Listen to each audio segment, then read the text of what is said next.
नमस्कार, मी पंजाबगड हवामान अभ्यासक मुक्काम गोष्ट गुगली धामणगाव तालुका शिरूर जिल्हा परभणी. त्याच्यानंतर राज्यामध्ये 27 तारखेच्या नंतर पुन्हा एकदा वातावरण चेंज होणार आहे म्हणून ही अंदाज लक्षात येतात. पण जे अवकाळी पावसाचं वातावरण होतं ते आता म्हणजे राज्यातलं सगळीकडलं आजपासून उद्यापासून थांबणार आहे. म्हणजे आज देखील बऱ्याच ठिकाणी थांबणार आहे म्हणून हे अंदाज लक्षात येतात.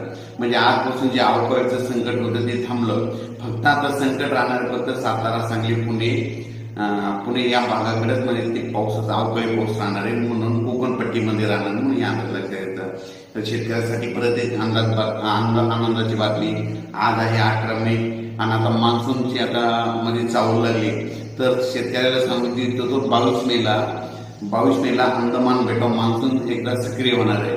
पण त्याच्यानंतर काय होणार आहे, 22-23च्या दरम्यान बंगालच्या खाडीमध्ये एक चक्रीवादळ तयार होणार आहे. बंगालच्या उपसागरामध्ये म्हणजे एक चक्रीवादळ तयार होईल आणि ते चक्रीवादळ कलकत्ता बांगलादेशकडे जाणार आहे म्हणून हा अंदाज लक्षात येतात. ते आपल्या महाराष्ट्राकडे त्याचा काही फारसा प्रभाव पडणार नाही.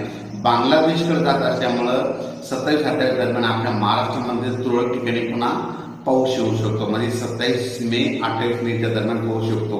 म्हणून ज्यांचा भुईमुग काढणं चालू आहे त्या शेतकऱ्यांना आपण आपला भुईमुग काढण्याची तयारी ठेवायची.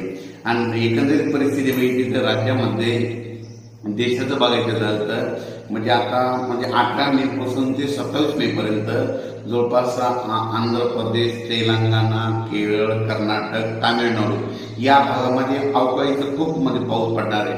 म्हणून त्या राज्यातील शेतकऱ्यांनी हा अंदाज लक्षात द्यायचा.